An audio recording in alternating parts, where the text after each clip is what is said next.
आज हम जो है वो CSS रिपीट करेंगे। स्टार्ट लेते हैं। सबको मेरी आवाज़ क्लियर आ रही है ना? और ये भी चेक करें कि आप सबको वीडियो जो है ना वो क्लियर शेयर हो रही हो। अच्छा, सबसे पहले क्या करना है, हमने जैम्प ओपन करना है। इसकी जो फर्स्ट टू सर्विसेज हैं, अपाची सर्विस और MySQL, ये आपने स्टार्ट कर लेना है। देन आपने यहाँ पे जाना है और सबलाइन में या जो भी आपका कोड एडिटर है, आपने वहाँ पे फाइल में जाके ओपन फोल्डर, और आपने मीन के जिस नेम से अपना प्रोजेक्ट का नेम रखा है, मैंने FYP रखा है तो ये मैंने ओपन कर लिया है। अच्छा, अभी index.html बिल्कुल एम्प्टी है, ठीक है। मैं यहाँ पे ABC जस्ट टेस्ट करने के लिए राइट कर रहा हूँ। मैं यहाँ पे आता हूँ और localhost/FYP। अब यहाँ पे मैं चेक करूँगा, मेरे पास मीन ये पेज एम्प्टी है। आज का हमारा टॉपिक क्या है, हमने जो CSS मीन इससे पहले प्रैक्टिस की थी, आज हमने सब रिपीट करना है। तो CSS बेसिकली है क्या चीज़? CSS हम कहते हैं कास्केडिंग स्टाइल शीट।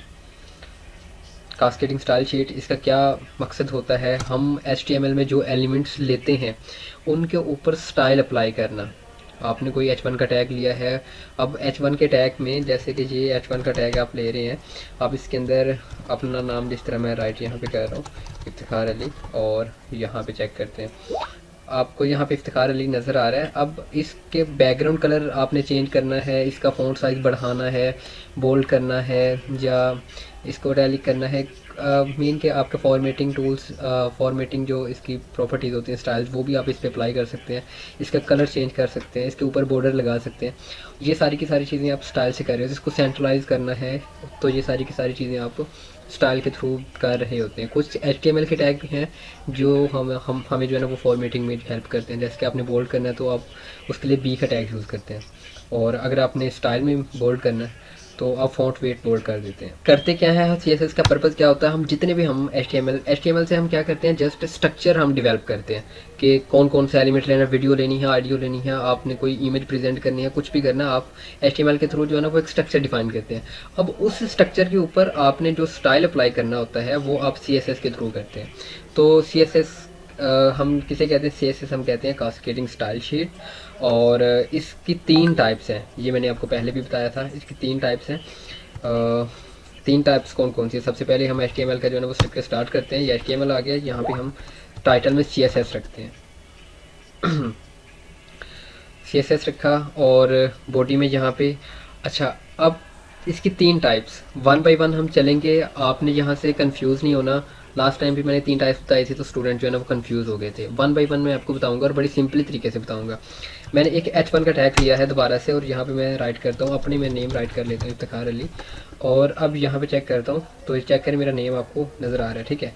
अब अगर मैंने इसके ऊपर कोई भी स्टाइल अप्लाई करना है, वो उसका बैकग्राउंड कलर हो सकता है, कलर हो सकता है, या कुछ भी, अगर मैंने इसके ऊपर स्टाइल अप्लाई करना है, तो मैं H1 के टैग के अंदर जो इसका ये H1 और ये इसका स्टार्ट एंगल है, ये एंड एंगल है, और ये स्टार्टिंग टैग है H1 का, और ये इसका एंडिंग टैग है। मैंने स्टार्टिंग टैग के अंदर जो है वो मैंने स्टाइल का एट्रीब्यूट लेना है, और एट्रीब्यूट ये स्टाइल एट्रीब्यूट है। अब इसमें मैं प्रॉपर्टी दूंगा CSS की, जैसे बैकग्राउंड कलर मैंने चेंज करना, बैकग्राउंड कलर की प्रॉपर्टी दी। अब इसकी मैं वैल्यू दूंगा, कौन सी वैल्यू मैं दे रहा हूँ? रेड। इसका बैकग्राउंड कलर रेड हो जाए।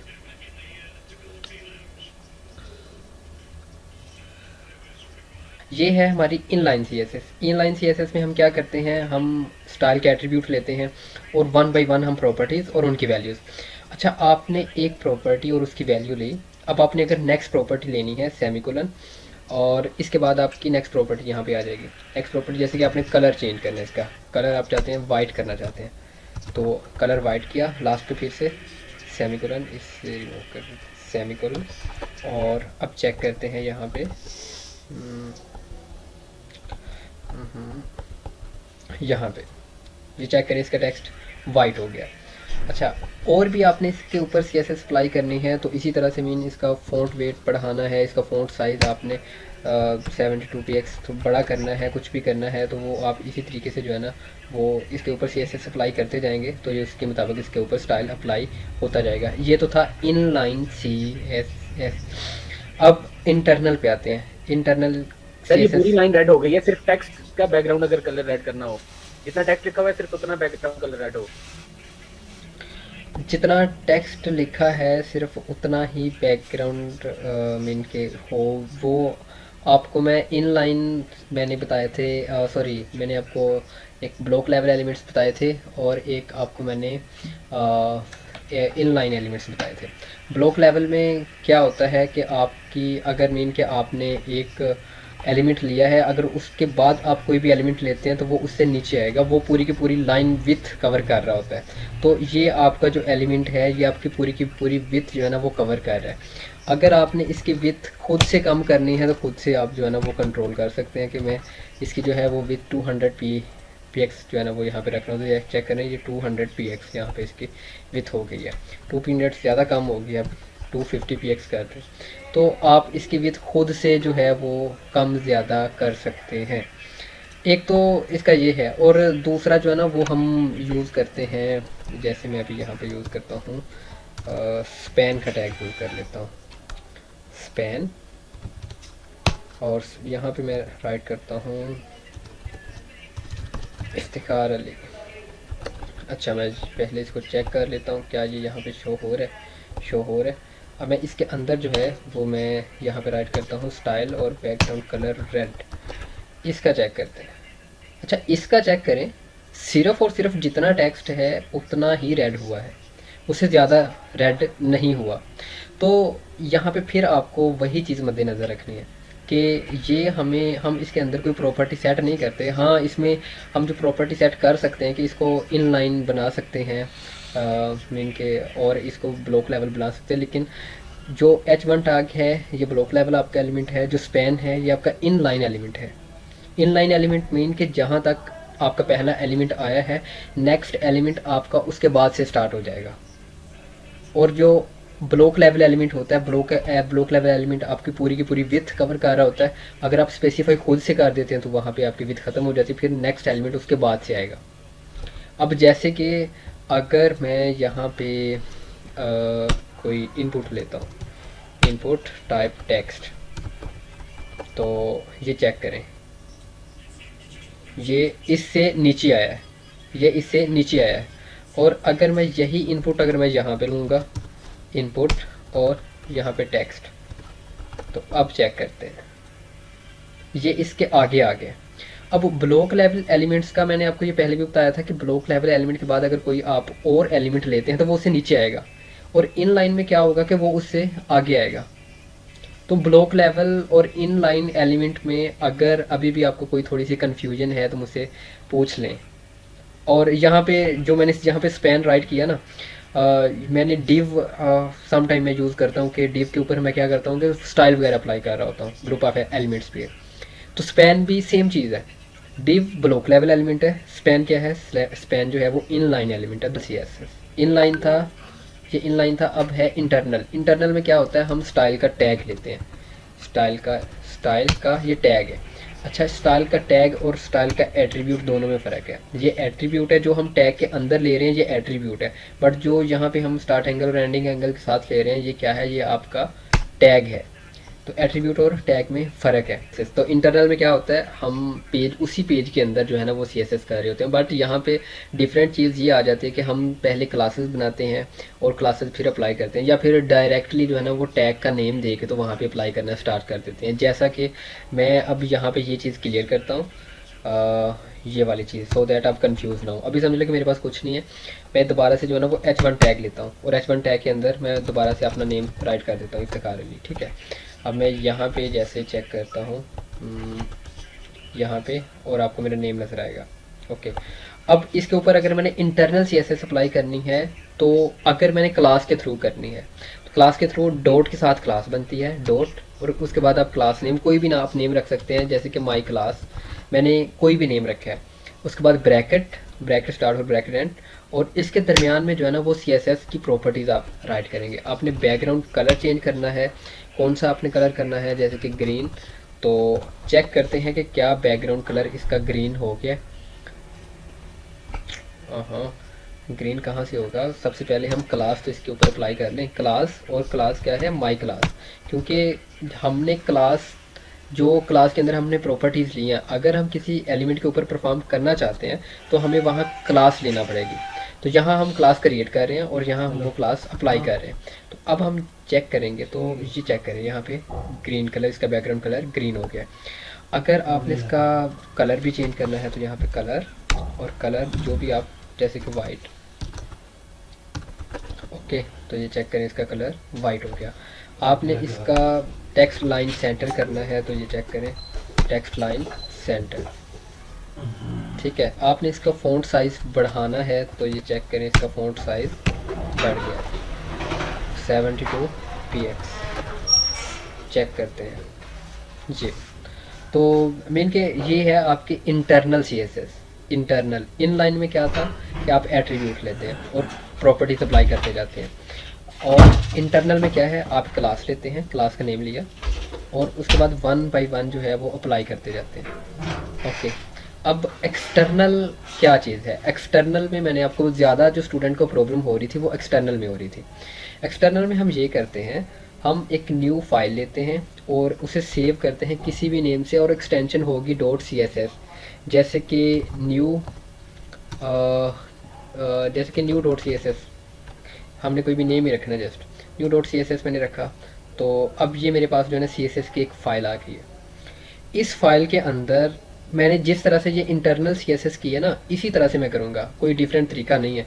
तो डॉट जैसे कि माई क्लास 2, ये मैं इनकी कोई दूसरी क्लास ले रहा हूँ, या फिर आप ये कह दें कि हेडिंग क्लास, कोई भी एक नेम आपने लिया है, ब्रैकेट, और इसके अंदर आपने उसी तरह से प्रॉपर्टीज़ राइट करनी है। इसको हम रिमूव कर देते हैं, ठीक है, सो दैट आप कंफ्यूज ना हो। तो अब ये चेक करें, हमारे पास कुछ भी नहीं है, ये पेज बिल्कुल एम्प्टी है। अब यहाँ पे अगर हम ये चेक करें तो नेम सिंपल है। अब एक्सटर्नल से इसके ऊपर जो है ना वो अप्लाई करते हैं। सबसे पहले हमने क्लास ली, यहाँ पे क्लास लेने के बाद जैसे कि बैकग्राउंड कलर है, बैकग्राउंड कलर आप येलो इस दफ़ा कर रहे हैं, तो पहले तो ये चेक करें कि क्या ये सिंगल अप्लाई हो रही है। तो पहली चीज़ क्या है, क्योंकि ये फ़ाइल अलग है और ये फ़ाइल अलग है, सबसे पहले तो इस फाइल को इसके साथ लिंक करना है। तो हेड के टैग के अंदर आपने लिंक का एक टैग लेना है, लिंक, और यहाँ पे आपने href के अंदर यहाँ पे 3 चीज़ें होंगी आपकी, रेल होगी यानी कि रिलेशनशिप, और ये स्टाइल शीट रिलेशनशिप टाइप होती है, टाइप में CSS टेक्स्ट, ये CSS में कि किस टाइप की आपकी फ़ाइल है, और href में आपका जो है वो आपकी स्टाइल शीट का नेम आ जाएगा, जैसे कि new.css। इसे सेव किया। अब ये पहला स्टेप ये था कि आपने फ़ाइल क्रिएट की, दूसरा स्टेप ये था आपने क्लास ली, तीसरा स्टेप ये था कि आपने लिंक का टैग यहाँ पे लेके तो इसके साथ लिंक कर दिया। चौथा स्टेप आपका ये होगा कि आपने जिसके ऊपर अप्लाई करनी है उसी तरह से आपने क्लास का एट्रीब्यूट लिया है, और आपने यहाँ पे क्या नेम रखा है, जो भी आपने नेम रखा है कॉपी करें और यहाँ पे पेस्ट कर दें, तो चेक करें क्या इसके ऊपर अप्लाई हो रहा है, बिल्कुल हो रहा है। अब अगर आप इसके ऊपर और भी इसकी टेक्स्ट लाइन सेंटर कर रहे हैं और इसका फ़ॉन्ट साइज़ जो है वो आप बड़ा कर रहे हैं, या फिर और भी कि अगर आप इसके ऊपर क्लासेस वगैरह अप्लाई करते जाते हैं तो इसके ऊपर क्लासेस अप्लाई होती जाएंगी। एक्सटर्नल कैसे अप्लाई होगी, इंटरनल कैसे, इंटरनल और इनलाइन ये तो यूज़ टू होगी आपकी, लेकिन कुछ स्टूडेंट को यहाँ पे इशू था, तो कोई भी कंफ्यूजन वाली चीज़ नहीं है। जिस तरह से इंटरनल था ना, इंटरनल में क्या था, हम स्टाइल का टैग लेते थे और उसके अंदर जो है ना वो डॉट के साथ हम क्लास लेते हैं और उसके अंदर प्रॉपर्टीज राइट करना स्टार्ट कर देते हैं। यहाँ पे क्या, आप एक फ़ाइल क्रिएट करते हैं, उसके अंदर आपने क्लास ली, उसके अंदर आपने प्रॉपर्टीज़ जो भी आपने ली, यहाँ पे आपने लिंक करना है और जिसके ऊपर अप्लाई करना है वहाँ पे क्लास दे दी। अब आप एक और यहाँ पे जैसे कि मैं पैराग्राफ का मैं यहाँ पे ले रहा हूँ, यहाँ पे दिस इज़ माई पैराग्राफ, ठीक है, तो कंट्रोल S करके तो यहाँ पे चेक करते हैं, तो ये चेक करें दिस इज़ माई पैराग्राफ। आप अगर ये चाहते हैं कि जो प्रॉपर्टीज़ आपने H1 के ऊपर अप्लाई कर रखी हैं वही पैराग्राफ के ऊपर अप्लाई करनी है, तो आप यहाँ पे भी वही सेम क्लास दे दें, तो क्या होगा, जो प्रॉपर्टीज़ उसके ऊपर अप्लाई हुई हैं वो इसके ऊपर भी अप्लाई हो जाएंगी। ये चेक करें, ठीक है। तो इनलाइन, एक्सटर्नल और इंटरनल, इन तीनों चीज़ों में अगर आप में से किसी को भी कोई कन्फ्यूजन है तो बताएं।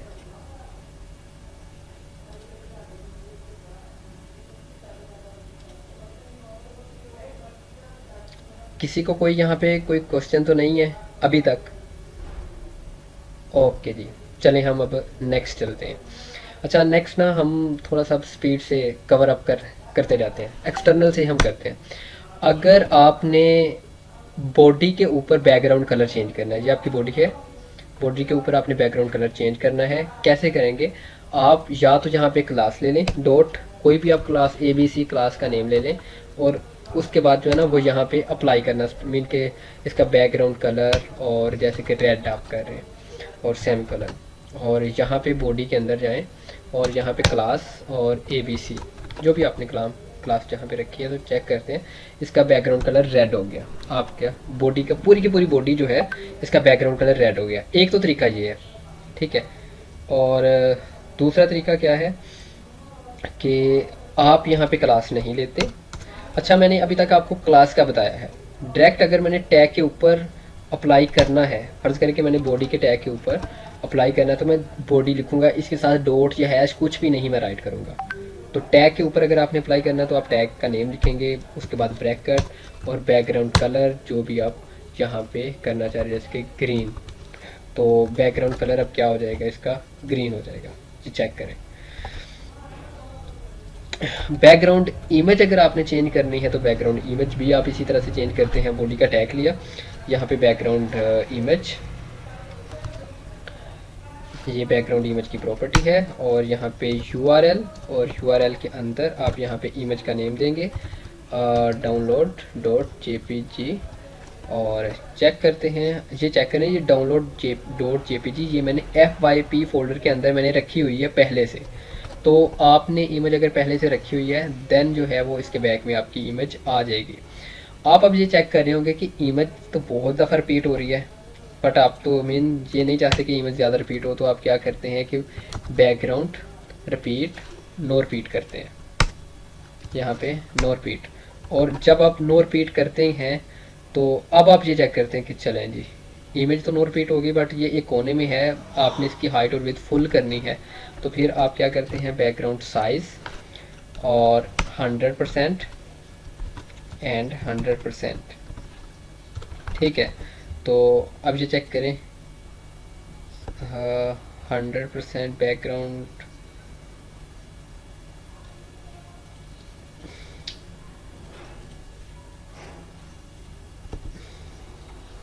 बैकग्राउंड साइज 100% ठीक है। और एक मिनट, यहाँ पे बैकग्राउंड रिपीट नहीं, बैकग्राउंड रिपीट, बैकग्राउंड पोजीशन ले लेते हैं। अच्छा, ये बैकग्राउंड पोजीशन हम क्यों ले रहे हैं, यहाँ पे बैकग्राउंड पोजीशन, यहाँ पे हमने बैकग्राउंड पोजीशन ली, और बैकग्राउंड पोजीशन हम यहाँ पे कह देते हैं फिक्स्ड। तो ये फिक्स से क्या होता है, फिक्स से ये होता है जैसे कि आपके बैकग्राउंड में इमेज लगी हुई है, तो अगर मैं index.html पे जाऊँ और मैं यहाँ पे ना अभी थोड़ा सा पेज को ब्रेक करता हूँ, यहाँ ये BR किस लिए आप यूज़ करते हैं, लाइन ब्रेक के लिए। और आप यहाँ पे एक पैराग्राफ, मीन कि आपका पेज थोड़ा सा लेंथी है, जस्ट यहाँ पे दिखाने का मकसद यही है कि आपका पेज थोड़ा सा लेंथी है और आप जो है ना वो इस पर वर्क कर रहे हैं इस पेज पे। जैसे कि अब आप चेक करेंगे जी, चेक ये नीचे चेक करें, हाँ कुछ ना कुछ तो गलती हुई है, कहाँ पे गलती हुई है,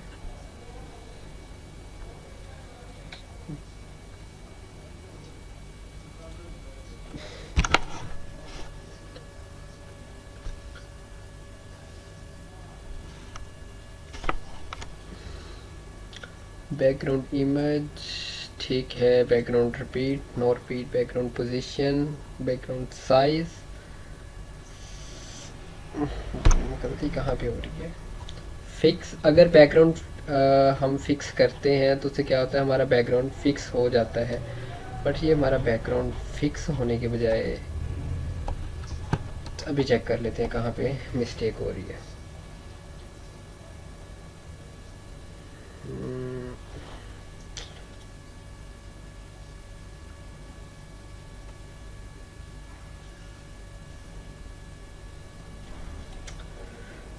अच्छा, इस सबको अगर रिमूव करें, और यहाँ पे क्या हम कोई मिस्टेक कर रहे हैं,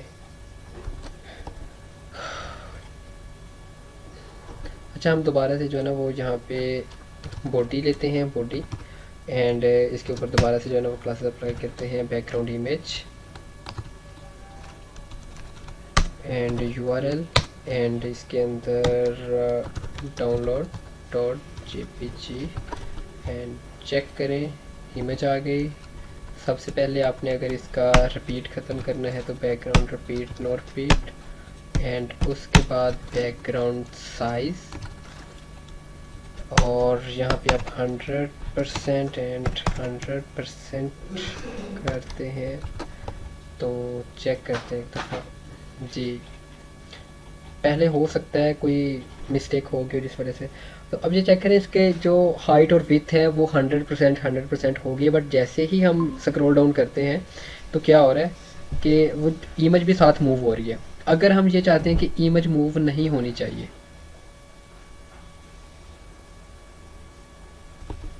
अगर हम ये चाहते हैं कि इमेज मूव नहीं होनी चाहिए, देन हम क्या करेंगे, हम यहाँ पे आते हैं और यहाँ पे बैकग्राउंड पोजीशन और यहाँ पे फिक्स्ड कर देंगे, और अब चेक करें।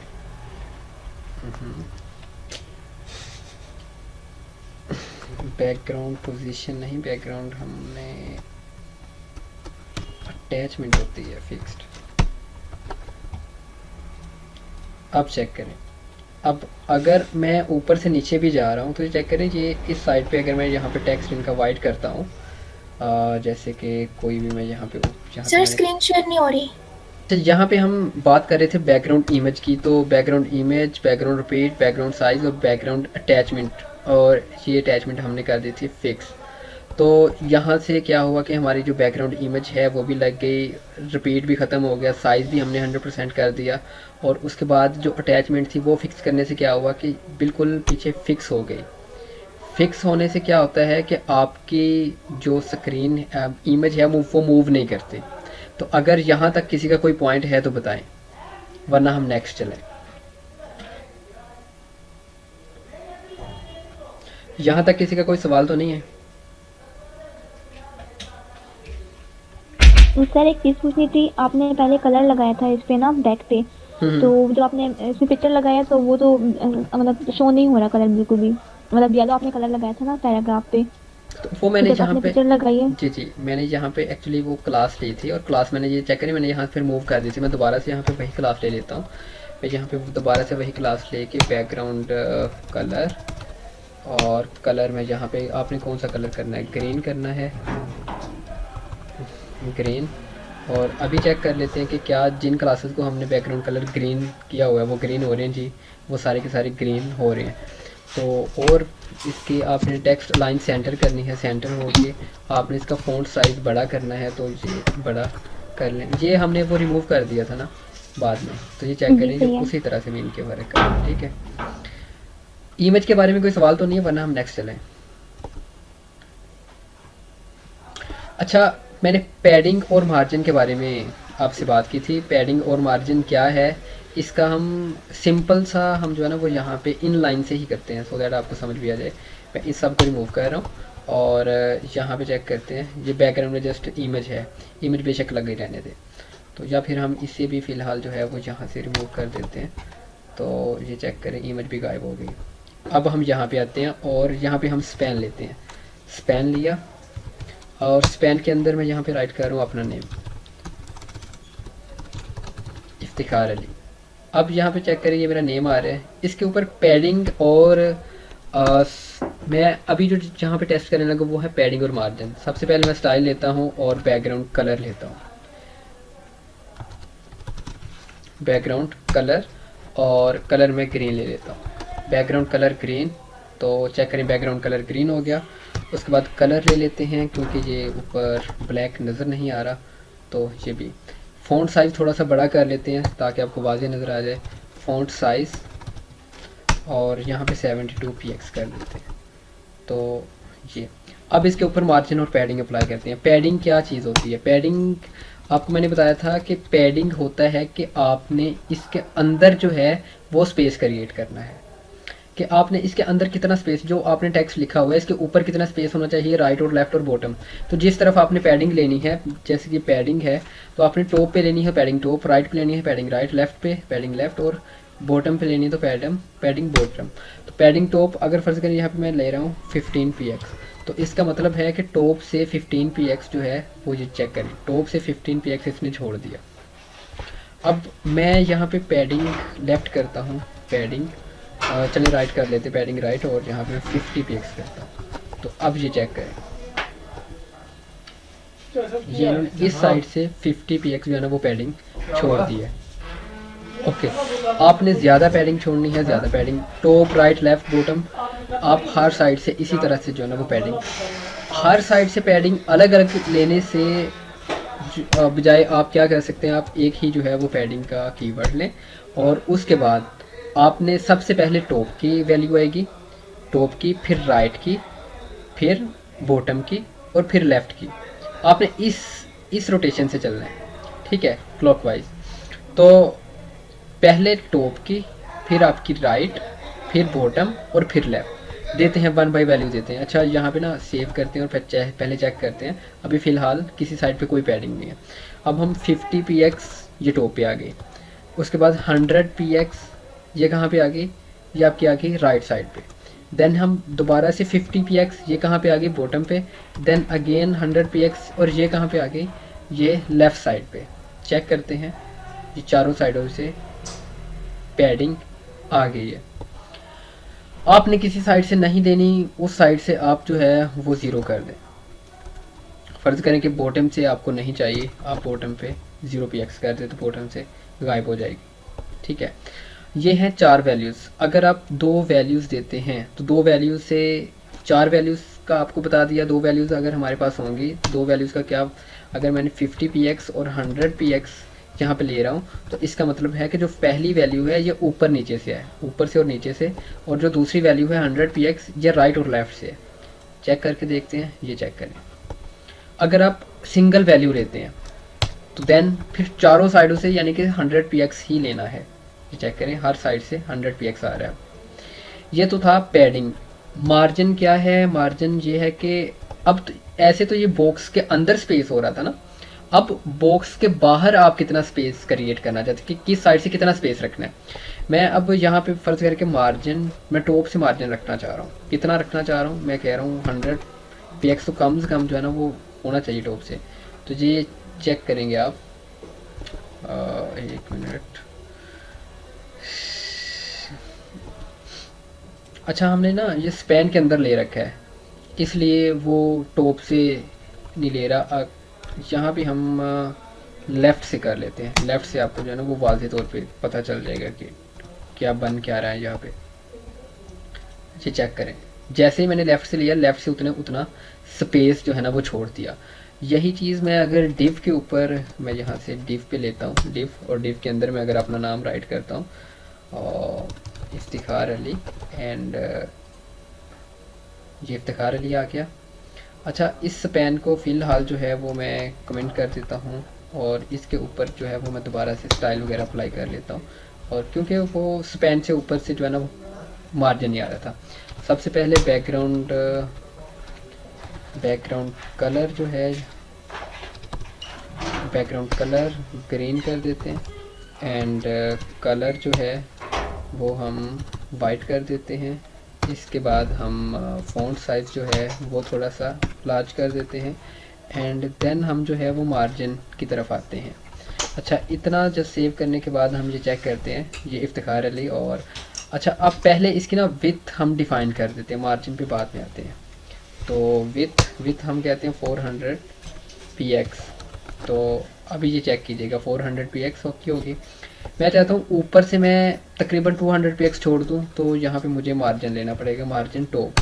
तो यहाँ पे 200px, तो ऊपर से ये 200px छोड़ देगा। लेफ़्ट साइड से मैंने छोड़ना है तो मार्जिन लेफ़्ट, तो मार्जिन लेफ़्ट से मैं 100px करता हूँ। तो ये चेक करें, इस साइड से 100 छोड़ दिया। मार्जिन ऑटो भी होता है, और मार्जिन ऑटो हम किस लिए यूज़ करते हैं, चलिए ऑटो करके देखते हैं, फिर आपको पता चल जाएगा। ऑटो किया, सेंटर में आ गया। ओके, तो अगर आप मार्जिन ऑटो करते हैं तो एलिमेंट कहाँ पे चला जाता है, सेंटर में चला जाता है। ऑटो की बजाय जिस तरह पैडिंग में आप 4 वैल्यूज़ देते थे उसी तरह 4 वैल्यूज़ दे सकते हैं, और पहली वैल्यू ऊपर से होगी, दूसरी राइट, फिर बॉटम, फिर जो है आपकी लेफ़्ट साइड से। अगर 2 देते हैं तो ऊपर नीचे से और राइट लेफ़्ट से, 1 देते हैं तो समझ लें चारों साइडों से। तो जैसे कि अगर अभी आप रीलोड करते हो किसी साइड से नहीं है, मैं यहाँ पे अगर 100 px करता हूँ तो ये चारों साइडों से 100 px लेगा। बट आपको इस साइड और बॉटम साइड से क्यों नहीं नज़र आ रहा, क्योंकि इस साइड पे तो काफ़ी ज़्यादा स्पेस है, ठीक है, इसलिए आपको नज़र नहीं आ रहा। बट अगर मैं यहाँ पे इनपुट फील्ड कोई ले रहा हूँ जैसे कि टेक्स्ट है, तो ये अभी चेक कीजिएगा ये यहाँ पे क्यों आया, क्योंकि यहाँ से लेके यहाँ तक तो मैंने स्पेस दे रखा है, यहाँ पे मार्जिन दे रखा है। मार्जिन और पैडिंग का अगर आपको कहीं से भी कोई चीज़ समझ नहीं आई तो पूछ सकते हैं। हाइट के लिए हम हाइट की यूज़ करेंगे, विथ के लिए विथ की, आप इसकी कितनी विथ 400 px आपने रखी है, आप इसकी कितनी हाइट रखना चाहते हैं उसके लिए आप हाइट का कीवर्ड यूज़ करते हैं। कलर के लिए मैंने आपको बताया था जिस तरह से कि कलर में वाइट यहाँ पे यूज़ करना तो मैं वाइट राइट कर सकता हूँ, या फिर मैं हेक्साडेसिमल में हैश के साथ जो है ना वो उसकी वैल्यू राइट कर सकता हूँ। और कलर के बारे में भी, कलर के बारे में अगर किसी को कोई चीज़ समझ नहीं आती वो भी पूछ सकता है। बॉर्डर के बारे में फिर मैंने आपको लास्ट में बताया था कि अगर आपने बॉर्डर लेना है तो बॉर्डर के लिए जस्ट बॉर्डर, और इसके बाद इसकी 3 वैल्यूज़ होंगी। पहली तो होगी इसकी विथ, आप कितनी विथ रखना चाहते हैं। तो विथ फ़र्ज़ करें कि आपने इसके गिर्द बॉर्डर लेना है, और किस बॉर्डर आपने लेना है 2px, मीन कि ये 2px का होगा, और उसका स्टाइल कौन सा होगा, स्टाइल आप रखना चाहते हैं सॉलिड, ठीक है। 2px सॉलिड अगर करते हैं तो अच्छा, ये डिव के गिर्द आपने बॉर्डर लिया है, 2px शो नहीं हो रहा तो आप 10px कर लें। सर हम डिव कब और क्यों यूज करते हैं, ये थोड़ा सा रिपीट कर दीजिएगा काइंडली। हम डिव कब और क्यों जो है ना वो यूज़ करते हैं। अच्छा, अगर हमारे पास एक फ़र्ज़ करें कि सेट ऑफ एलिमेंट्स है, हमने उन सेट ऑफ एलिमेंट्स के ऊपर जो है ना वो स्टाइल वगैरह अप्लाई करना है, तो हम क्या करते हैं उनके ऊपर हम डिव ले लेते हैं। तो या डिव लेते हैं या फिर स्पैन लेते हैं। डिव हम क्यों लेते हैं, अगर हमें ब्लॉक लेवल चाहिए, और स्पैन हम कब लेते हैं, अगर हमें इन लाइन टाइप चाहिए। तो जैसे मैंने इससे पहले भी ये एग्जांपल करके दिखा चुका हूँ कि अगर मैं टेबल ले रहा हूँ, टेबल के अंदर मेरे पास यहाँ पे tr रोज़ है और td के साथ कॉलम है। अब td में मैं यहाँ पे राइट करता हूँ यूज़र नेम, एंड यहाँ पे सेकंड td, और मैं यहाँ पे इनपुट ले लेता हूँ, ठीक है, इनपुट टाइप टेक्स्ट। मैं इसी को कॉपी करूँगा फर्स्ट रो को, एंड इसे पेस्ट कर देता हूँ। इसको यहाँ पे मैं पासवर्ड कर देता हूँ, और यहाँ पे मैं इसको रिमूव भी कर देता हूँ, एंड यहाँ पे इनपुट टाइप सबमिट कर देता हूँ।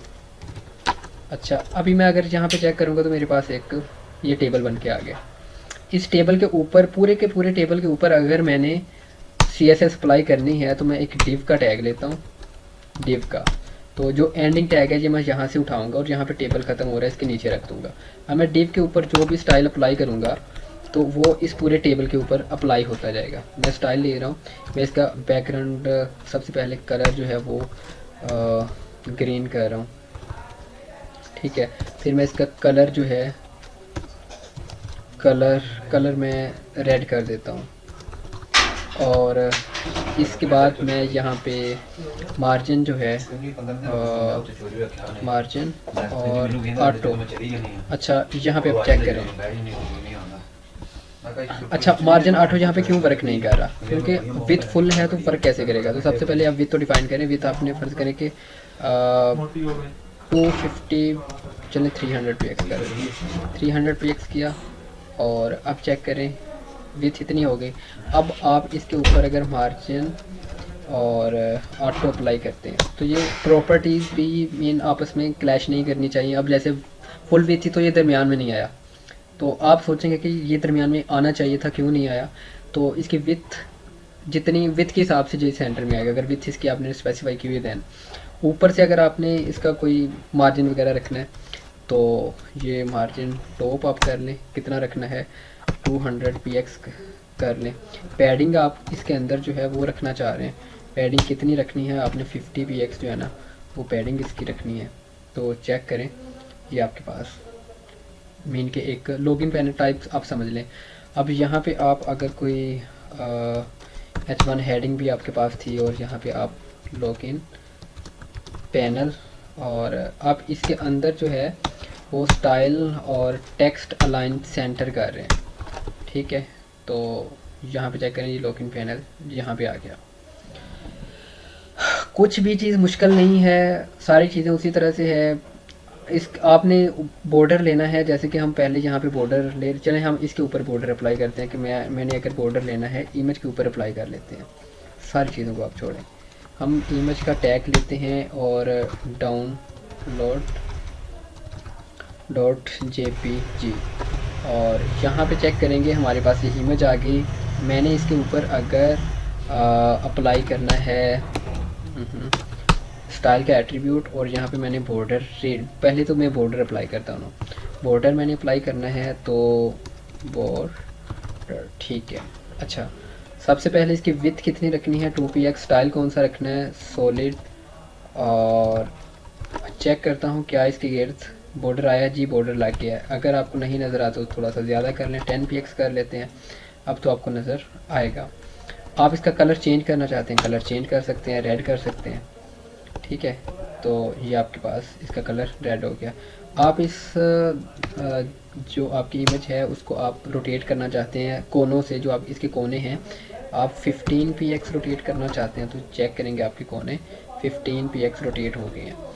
और अगर आप ज़्यादा रोटेट, जितना ज़्यादा आप रोटेट करना चाहते हैं उतना ज़्यादा रोटेट कर सकते हैं। अगर आपने मुकम्मल जो है वो इसको रोटेट करना, मीन के सर्कल में करना है, तो आप क्या करेंगे 50%। और चेक करें अगर आपको सही से नहीं लग रहा कि नहीं ये या वो सही तरह से मुकम्मल सर्कल में नहीं है, तो इसकी हाइट और विड्थ सेम नहीं होती फिर, तो उसके लिए फिर आपको हाइट और विड्थ भी फिर सेम करना पड़ती है। हाइट आप 250px कर लें और विड्थ भी फिर आप 250px ही कर लें, ठीक है। तो अगर आप हाइट और विड्थ सेम यहाँ पे कर रहे हैं देन ये चेक करें, आपको अच्छी तरह सर्कल में जो है ना वो नज़र आएगा। अच्छा, हमारा बॉर्डर पे भी हमारा हो गया है। बाकी इंशाल्लाह जैसे जैसे प्रोजेक्ट पे काम करेंगे बाकी की प्रॉपर्टीज़ आपको जो है ना वो साथ साथ समझ आती जाएंगी।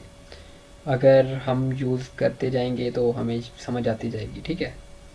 अभी तक अगर आपका एक दफ़ा स्पैन का रिपीट कर दें और स्पैन का ये बता दें कि आपने मार्जिन उसमें यूज़ नहीं किया था, तो क्या मार्जिन उसमें यूज़ नहीं कर सकते स्पैन में? सिर्फ पैडिंग यूज़ की थी ना आपने मार्जिन के लिए डिव यूज़ किया था। मार्जिन भी हम यूज़ कर सकते हैं, जैसे कि मैं यहाँ पे इसको क्लियर करता हूँ और HTML यहाँ पे HTML में यहाँ पे स्पैन ही राइट कर देता हूँ एंड यहाँ पे मैं एक स्पैन का टैग ले रहा हूँ, ठीक है। स्पैन का टैग लिया, यहाँ पे मैं राइट कर रहा हूँ my name is Iftikhar Ali. अच्छा, अब पहले इसको टेस्ट कर लेते हैं। तो यहाँ पे मेरे पास स्पैन में मैंने एक नाम लिखा था, मेरे पास नेम आ गया।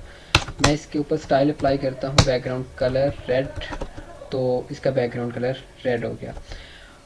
आपका यहाँ पे ये क्वेश्चन था कि क्या मैं इसके ऊपर मार्जिन अप्लाई कर सकता हूँ, तो मार्जिन अप्लाई कर सकता हूँ इसके ऊपर। जब मैंने मार्जिन टॉप अप्लाई किया था ना, जैसे कि मैं टॉप पे 100px कर रहा हूँ, क्योंकि ये इन लाइन है तो इस वजह से ना ये टॉप से मार्जिन इस पर नहीं आ रहा। तो ये इन लाइन ब्लॉक लेवल को थोड़ा सा आपको समझना पड़ेगा, समझ भी आ जाएगी।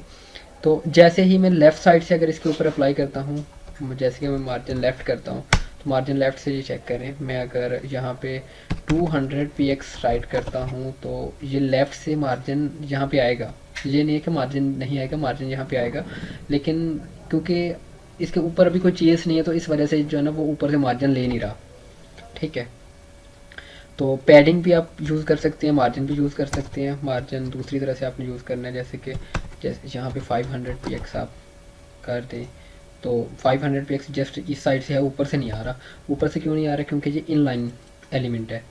और अगर ब्लॉक लेवल एलिमेंट होता, जैसे कि अगर आप यहाँ पे H1 यूज़ कर रहे होते, H1 क्या है आपका ब्लॉक लेवल एलिमेंट है, H1 यूज़ कर रहे होते या डिव यूज़ कर रहे होते, अब उसके ऊपर स्टाइल में मार्जिन अप्लाई करते, देन फिर टॉप से भी वो मार्जिन उतना ही लेता।